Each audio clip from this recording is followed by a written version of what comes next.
Welcome to this week's Forex forecast for the week ending April 21st, 2023. My name is Justin Bennett with Daily Price Action, and in today's forecast, we're going to talk about the DXY, the US dollar index, the euro, the pound, the dollar yen, and also gold, XAUUSD. Now, before we get started, if you have not joined my partner Prime XBT, be sure to do so. I'll leave a link in the description. You can get up to a $7,000 trading bonus when you use promo code DPA. And if you deposit $500 or more, I will give you lifetime access to our Discord group, where I'm very active every day. We talk about various setups in the market, both Forex and crypto. And I also share my trades in real time and also provide members with a video every day on the Forex and crypto markets. So once again, be sure to see the link in the description here on YouTube. If you're on the website, click on that link that says free access and you will see the link to sign up to Prime XBT there. All right, so starting here with the DXY, the US dollar index, what we saw on Friday looks very similar to what we got back here in January and February. Now, the thing I will say about this before I get started on talking about levels is I don't fully trust Friday moves. Okay, big Friday moves I'm always skeptical of just because of the lack of volume. Okay, so this is a case where I'm going to wait till Monday, see what we get in the first 24 hours of the week, next week, to really confirm or invalidate what we saw on Friday. Now, with that said, if you look back here in January and February, we had these lows, okay, right around 101.50. We got the close below it and the close right back above. Okay, so this became a bullish fake out, and a very similar situation here over the past couple of weeks. We got the bounce from 101.50. We got the close below and potentially the close back above. Now, this was very close. It was also a Friday. So again, I am going to wait until Monday to see if we get follow through.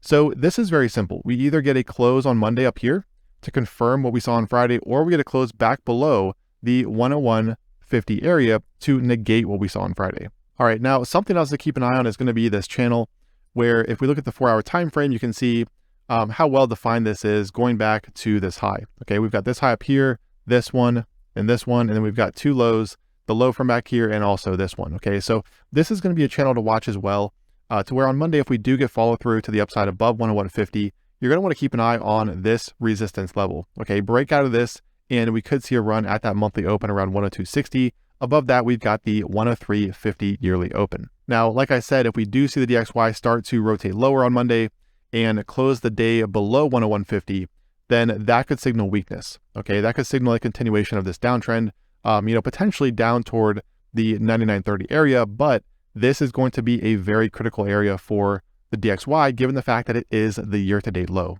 All right, so for now, I'm remaining cautiously bullish on the dollar. I have been for the past couple of weeks, but it also has been a challenging market. But again, it is starting to look a little bit similar to what we saw back here in January and February.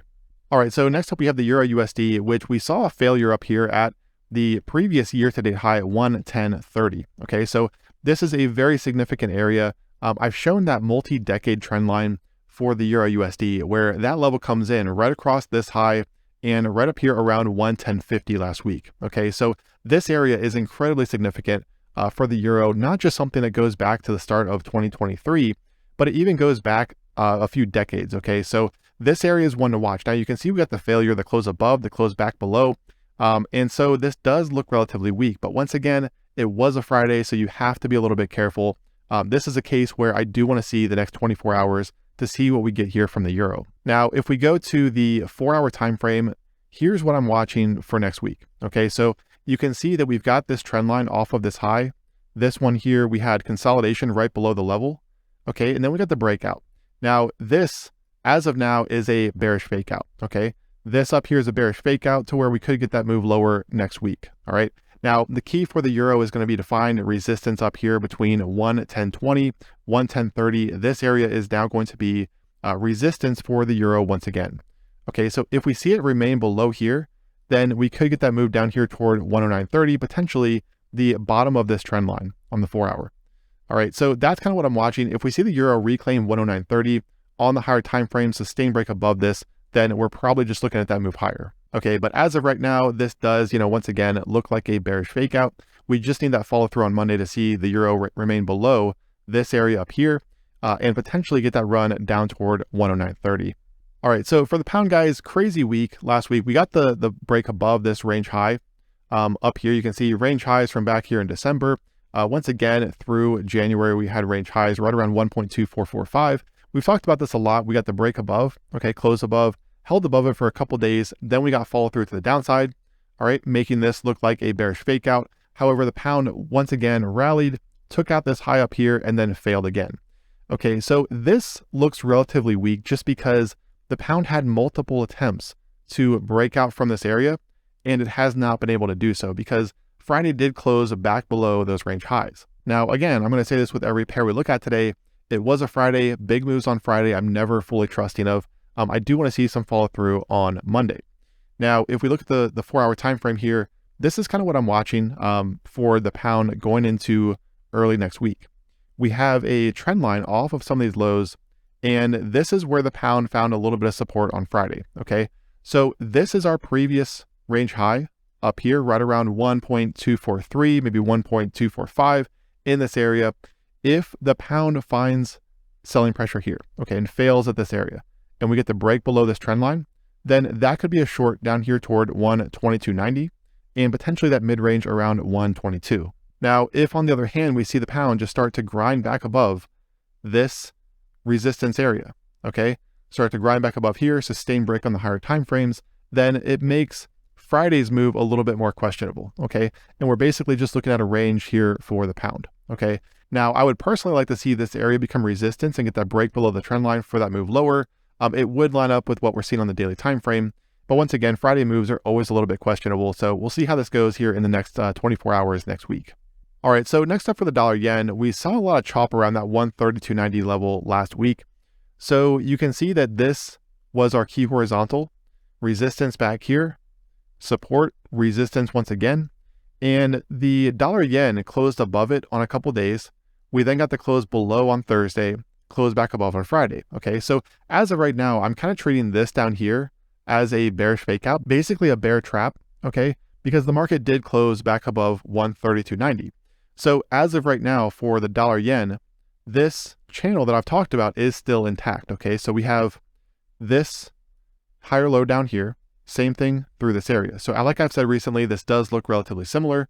The market is still moving within that ascending channel, okay? So as long as that's the case, then I am, relatively bullish here on the dollar yen.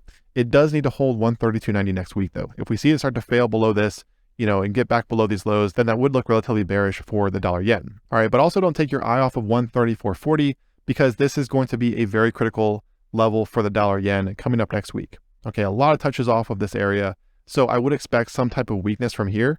So you're not going to want to get bullish on Friday's close. Okay, if anything, you want to look for a pullback down here to support, potentially get long there, for that move back toward 134.40. Alternatively, wait for that daily close above 134.40, some basing up here, for that move higher, okay? But ultimately, like I said, as long as the dollar yen is within this channel, then I am relatively bullish on the pair. And last up, we have gold, XAUUSD, which we saw a bit of a bearish fake out here on Friday, okay? So you can see that off of these highs, we've got a trend line, and this also forms the top of a potential rising wedge, okay? So off of these lows, you can see we've got another trend line, and gold broke out of this on Thursday, okay? So we got to close above it, and then it closed right back below. All right, so as of right now, this does look like a bearish fake out from gold. However, the market is still holding above 1990, okay? 1990 is going to be a critical area here on the chart. So you can see consolidation back here, highs, and then these highs through here, and also the lows. All right, so 1990 is the one to watch for next week. If we do get a sustained break below that, then I think we could get that move down here toward the 1920 area. All right, so cautiously bearish on gold. Given Friday's move, but once again, Friday moves are always a little bit questionable. So we'll see how the next 24 hours goes here in the market. Once again, a sustained break below this 1990 area. I think we get a move down toward 1920, that confluence of support.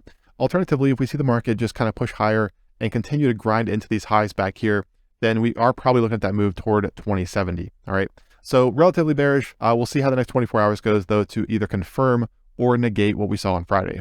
All right, so that's it for today's forecast. If you found it helpful, be sure to subscribe to the channel, smash that like button, and also sign up to Prime XBT. Get up to a $7,000 trading bonus using promo code DPA, and also deposit $500 or more and get lifetime access to our Discord group, which includes 2 videos per day, lots of chart setups, and also my trades in real time. Have a great weekend and trade well out there next week.